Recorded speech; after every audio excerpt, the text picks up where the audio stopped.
Baik, Assalamualaikum dan selamat sejahtera. Pertama saya mohon kemaafan kerana tak dapat bersama dengan anda semua pada pagi ini kerana ada kecemasan yang terpaksa saya uruskan. Emergency lah dan juga perlu bawa seseorang tu ke hospital. Jadi pada hari ini saya nak sharingkan kepada anda berkenaan dengan sedikit taklimat praktikum, dan sebenarnya benda ni boleh ditanya-tanya lah lagi pada masa akan datang. Bolehlah WhatsApp saya ataupun tanya saya lah, khususnya kepada pelajar-pelajar bimbingan saya untuk praktikum pada kali ini. Okey, saya sharekan sedikit bahan untuk kata orang tu sebagai inilah kefahaman semua. Baik, pertama sekali kita nak belajar sedikit ataupun mengingat refleksi dalam pembinaan RPH ni. Okey, dalam pembinaan RPH ni saya akan kongsikan contoh satu RPH untuk rujukan kata orang tu sebagai panduan masing-masing lah. Okey, saya besarkan sedikit. Okey, ini RPH yang saya sediakan. Jadi nanti saya akan berikan kepada anda pelajar-pelajar di bawah sediaan saya lah, dan semua pelajar moral lah. Okey, ini rancangan pengajaran harian, boleh isilah mata pelajaran, subjek apa dan sebagainya di atas sini.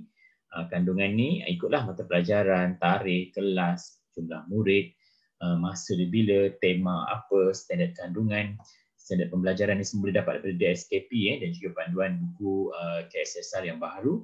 Bahan bantu mengajar apa yang digunakan, tulis even you guna teknologi maklumat kan, tapi boleh gunakan, tulis juga di sini apa yang digunakan. Seterusnya adalah pendekatan. Pendekatan ini ada yang saya ajar sebelum ni lah. So kena letak di sini pendekatan tu, kalau guna satu, tulis 1, 2, 3 ataupun dan sebagainya. And then yang paling penting adalah objektif pembelajaran. Kemudian ini adalah bahagian aktiviti lah. Langkah ni ada saya pecahkan kepada set induksi, langkah 1, 2 dan 3. Seterusnya penutup. Bagi saya langkah tu dia memainkan peranan untuk mencapai objektif. Maknanya kalau murid dapat menyatakan perlakuan yang adil dan tidak adil, pastikan mungkin langkah 1 adalah berkenaan dengan objektif ini supaya dia dapat capai dan sebagainya. Itu satu caralah, strategi yang baik.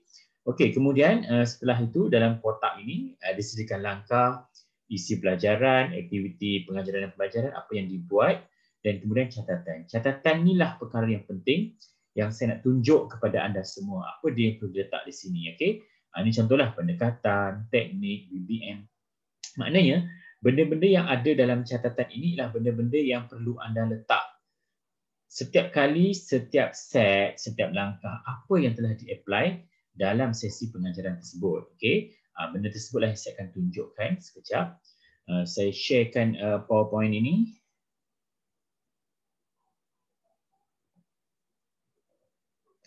Okey, tadi nilai pendidikan moral ni semua orang arif lah. Ada 18 nilai. Jadi kena letak kan.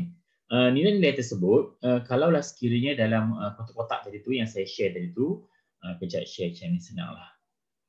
Share screen je. Okey.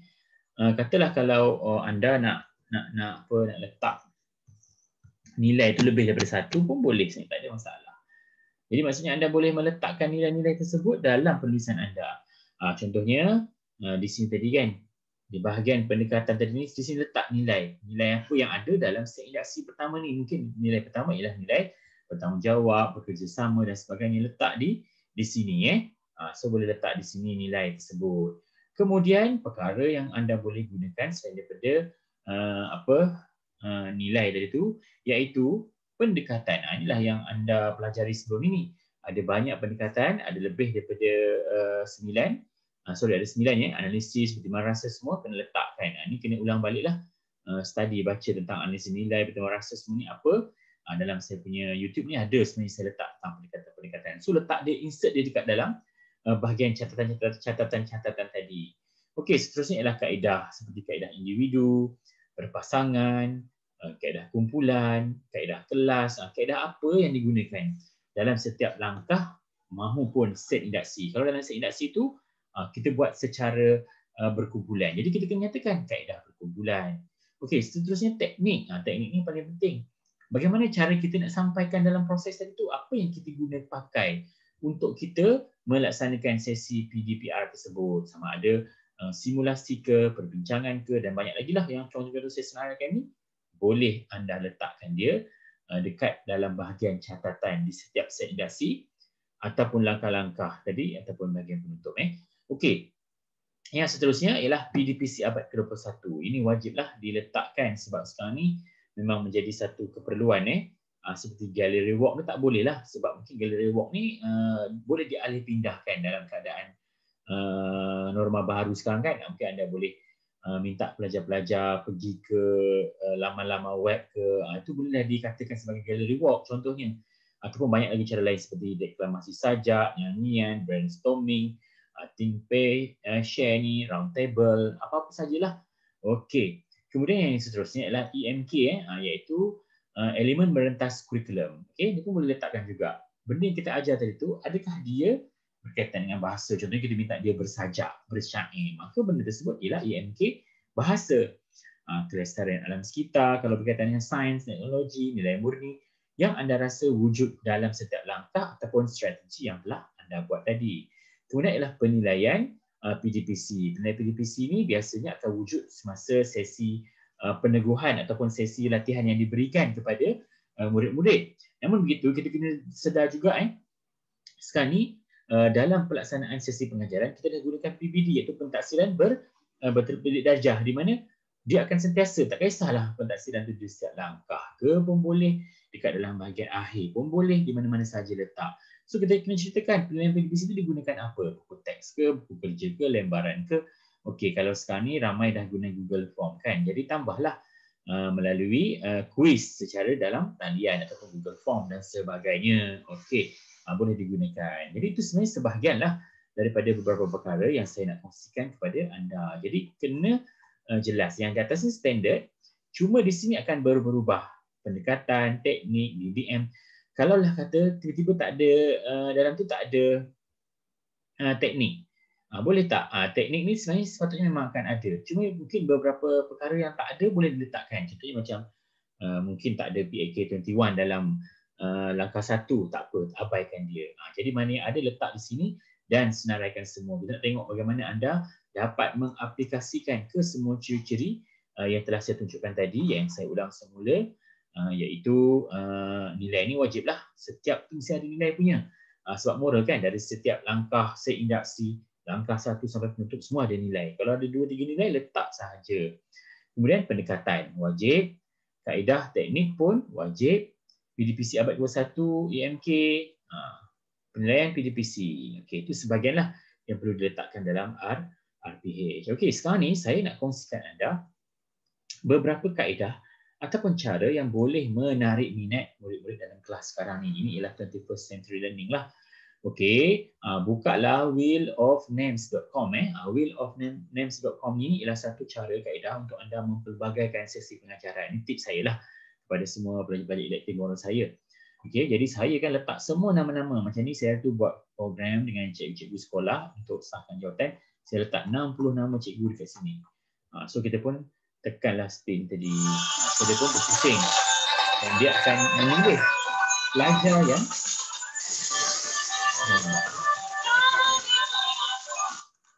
okey, dia akan pilih pelajar yang akan menjawab. Bila dah selesai tu kita pun remove pelajar tadi tu. Dan kita pilihlah pelajar lain pula untuk kita pusing. So letak semua selain nama kat sini. Dan kita boleh edit lah. Boleh edit.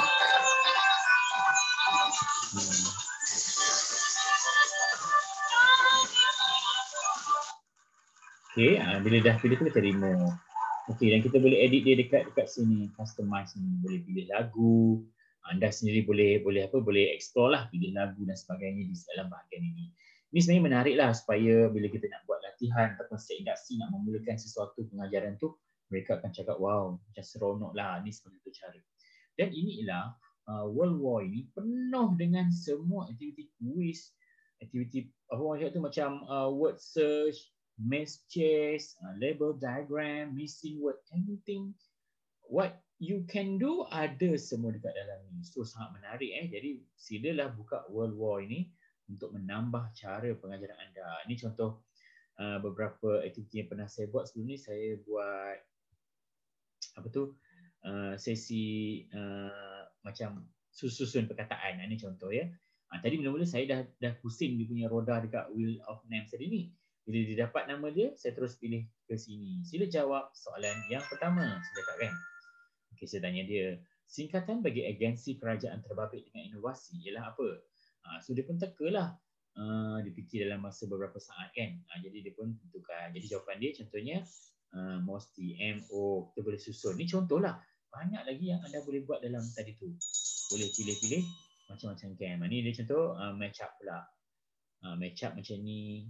Banyak lagi yang boleh anda gunakan dalam world wall ini world wall. Okey, ini match up. Dapat tu. Modul inovasi dan kaedah PDP dikenali sebagai apa? So kita pun cuba letak singkatan agensi kerajaan, letak sini. Kajian tindakan adalah pendidikan guru. Okey. Telegram sini.